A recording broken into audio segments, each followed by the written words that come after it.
Good evening, everyone. Thank you for tuning in to TTV. I'm your host, Toya.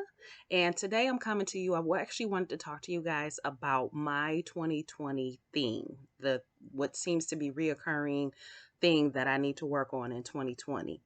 Um, as I stated in my very first video, where I was basically giving you a description about this channel and what my intention is behind it, which is to basically give you ideals, tips, just discuss things that will help you on your spiritual growth. So, to help you become a better person. So, mind, body, and spirit. So, what I wanted to talk to you guys about is, like I said, the reoccurring theme for me for 2020, because you guys may be able to relate. It may be something that will help you guys out as well.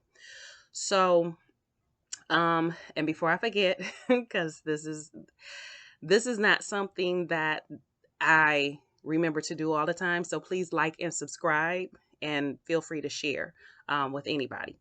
So throughout this year 2020, the recurring theme that I've been going through is the thing that keeps coming up for me is to relax and breathe. I tend to be very rigid, especially when it comes to work or getting stuff done for the house or things that I feel that are a necessity on getting completed that day or that week or whatever the case may be. Um, and when I don't get it, I stress my own self out. Like, I am my biggest stressor. Okay. It's not my job. It's not my dog. It's not my kids.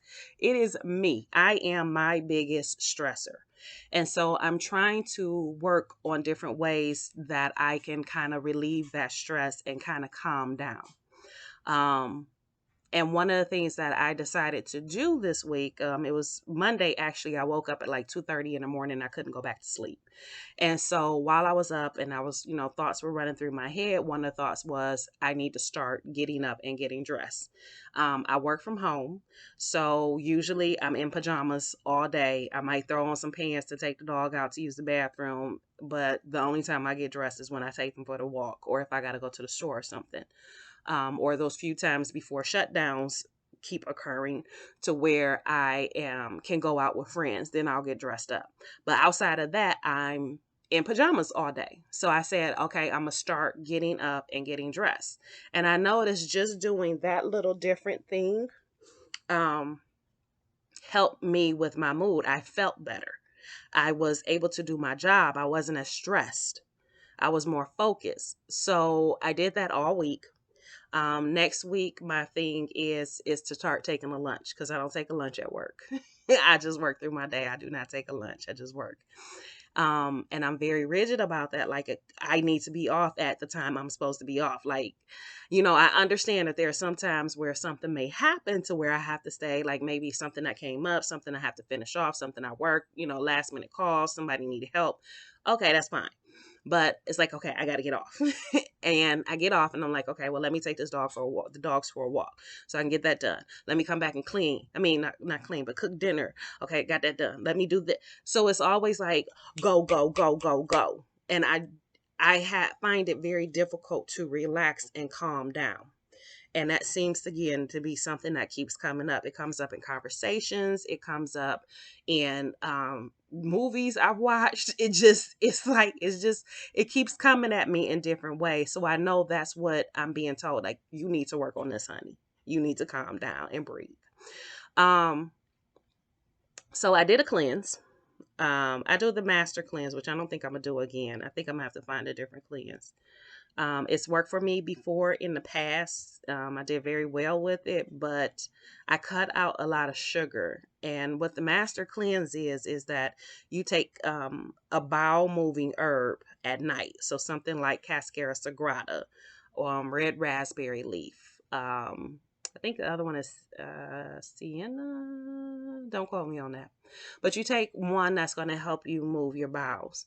The next morning you wake up, you do a flush, which is 32 ounces of warm water with 2 teaspoons of, I'm sorry, let me change that. 32 ounces of warm steam distilled water and 2 teaspoons of Himalayan sea salt. So what happens is when you mix that and you drink it, because you have to drink it within 15 minutes. So what happens when you drink that, it acts like blood in your system. That's the way it moves because of all the minerals that there are in the Himalayan sea salt. So it goes straight through your digestive and it basically flushes it out. So with the herb Cascara sagrada, it starts the peristaltic action, which means your intestines are exercising and moving. So things that are caked up on the walls, they break apart. And when you do that flush, it helps flush everything out.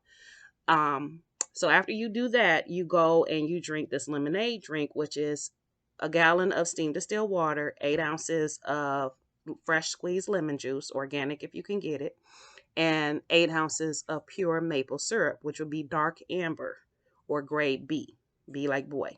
Those are the ones that have the most mineral content in it. And the lemon juice helps with getting your vitamins and things in, and the maple syrup helps with minerals as well. And then you put 1 to 2 teaspoons, somewhere in between there, of cayenne pepper in there, which also helps with that detox, the detoxation, and it also feeds your organs. It helps to feed the organs. So you drink that and you do this 3 to 5 days. 5 days is ideal, which is typically, especially if it's the first time you started. So, and please consult your physician before you try any of this, okay? I don't want you guys telling me I did this and I passed out. No, I did not tell you to do this. I told you this is what I did, okay? So consult your physician if you want to try that cleanse, okay? Consult your physician, especially if you're on medications, okay? So I usually do this 1 or 2 times out the year, but because I changed my diet to where I do whole foods and I don't consume that much sugar, okay, just like the salt, I don't do any added salt. So I mean, don't get me wrong, I do put salt in my food. It's like you use different methods of salt. So you use broth, vegetable broth, or you can use what they call it, because I don't use it, but it's like it's a different form of soy sauce. So you got the Bragg's liquid aminos, or you can use this one, tamari or something like that. Anyway, I don't use it. I just use the Bragg's. That's a form of salt, but it's a lot lower than what you would get in traditional soy sauce or what you would get by adding table salt to your food. So that's really what you're trying to get. You're trying to do a low sodium. So since I did that, the maple syrup was just too much for me. So I ended the cleanse sooner than I probably wanted to. I say all of that to say this. When I'm doing the cleanse, I meditate. And during those meditation sessions, again, the breathing, the relaxing, the take it easy. It's not that serious. Come on. Message was coming to me. And so Monday, I'm sitting there, I'm working. Was it Monday or Tuesday? No, Wednesday. Wednesday, I was working with one of the ladies, my coworkers, because we're training on different areas of our job. And so I'm working with her, and me and her get to talking, and I tell her about this whole thing, like, I need to learn how to relax and stuff. She's about to retire. So she's going through her routine, and she tells me that she doesn't use an alarm clock and that she hasn't for quite some time. And the anxiety that went through my body when she said that was like, like, no alarm clock, like, you got to count on waking up, like, just that quick. It was like this anxiety built up in me, and I'm like, at the same time, the ideal of not using an alarm clock was like, we can do that. So here I am thinking on a small scale about, like, changing my habit to where I get dressed for work, starting to take a lunch, and during that lunch I'm gonna take my dogs for a walk. So it gets me away, gets me moving instead of sitting for so long. So I'm thinking like small scale like that. And when she said that, it was just like in my head, like, okay, I have been limiting my thought process on, the ideal of this. Now, if this is something that can just happen around my job, just imagine what I can do everywhere else. And if I calm and I'm relaxed, then I won't be so rigid and, like, I won't be stressing myself out. I can stop stressing. So I tell you that story to say this. We come across things. There are things that the universe, God, your ancestors, whatever you want to call it. There are messages that they're trying to get to you. There are things that they're trying to help you work through if you listen. And if you're not getting that message, you're going to keep ending up in the same situation to where it's going to keep recurring and keep recurring and keep recurring until either you just get used to it recurring or you say, okay, what do I need to do to stop this? The second part of this is that even when you think small, like you have these ideals, it can even be a dream that you have, an ideal, a dream, anything. It may start out something small, like this is what you were thinking, and then something will come along and say and just knock that off. So kind of like back in the day when they had the horse-drawn carriages and they would go through the cities, and you had the cars and you had people, and there was all this stimuli that was going on. They put filters over the horses so that the horses could only see what was in front of them, and they couldn't get distracted or scared or worry about what was going on around them. They can focus on where they're going and not try to sway away or hey, jump up or whatever the case may be, whatever it was they would do. So you put these blinders on. And so sometimes when we have these ideals or we're trying to fix things or we're working on bettering ourselves, we're going at it in a narrow view where we're looking ahead, and that's good. But then something is going to come around or come along. Something's going to be said, something's going to be done. You're going to see something, hear something that's basically going to take those blinders off. And then you can realize and understand that it's limitless. The ideals, the possibilities, they're limitless. And when you think small, something will come around and make you think bigger about it. So you may start out with one idea one way, and then boom, it's going to blow up into something else. You may even start out going to the right, and what you really need ends up being on the left. So whatever it is, all I'm saying is when you get these messages and you get these feelings like I need to do this or I need to work on this, you should listen to it. Because I'm finding that because I did stop and I did listen, that I am noticeably happier to people who I talk to on a regular basis.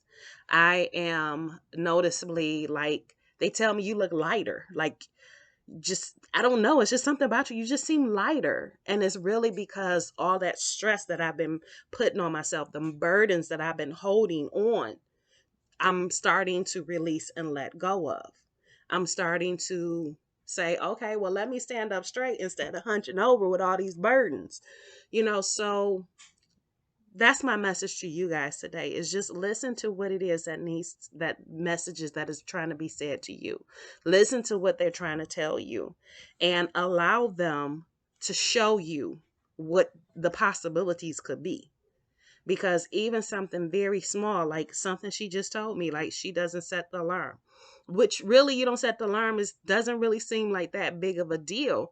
But to somebody who is very rigid, who's like, okay, this is it. Like, we gotta go. We got time. Come on. Come on. It's that time.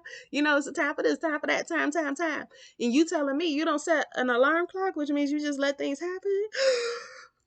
I can't breathe.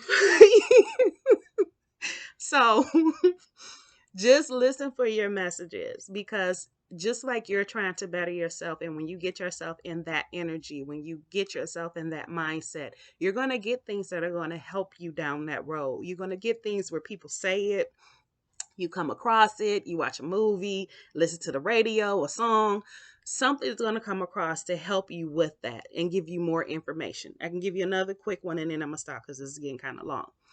I wrote a book and I put it out there. But I have another book that's written that I need to find an editor on so I can get it put out there. But it was a romance story, because it was one that I wrote when I was a kid in school. And I came across the notes and I ended up writing on it before and I expanded it. And as I'm writing it, it starts turning into something else. And it started turning into a zombie story. How? I have no idea. I don't know how this happened. And my thought is I don't know anything about how you would create a zombie. Like, how does that even happen? So I came home and I'm sitting there watching TV. My oldest son, he was younger. He's a lot younger. So he was in the living room watching TV, and I came in and he's watching this program. They're talking about Halloween and all these things. And I'm just sitting there like halfway listening because I think I had a rough day at work or whatever. So I'm sitting there listening as he's watching the show, and then they talk about this virus. It's called a prion virus, and it puts people in a zombie-like state. Now they don't go around eating brains and biting people and trying to kill people. They just like completely zone out. So like they don't talk, they don't move, like they're zoned out, and it's called a prion virus. And so I started looking into that, and boom, there we go. Now I have my ideal on how to start the zombie. So again, what I'm saying is when you get to that point where you're opening yourself up to that change, to becoming a better person, you're going to get help. And the help may come in places that you never thought possible, in ways that you never thought possible. So just always be on the lookout. All right, that's all I got for you guys today. I don't want to make this too long. It's already 16 minutes, which is too long. Um, but I hope you guys have a wonderful night. I love you guys dearly, and I will talk to you guys next week. And again, like and subscribe and share. All right, have a good night.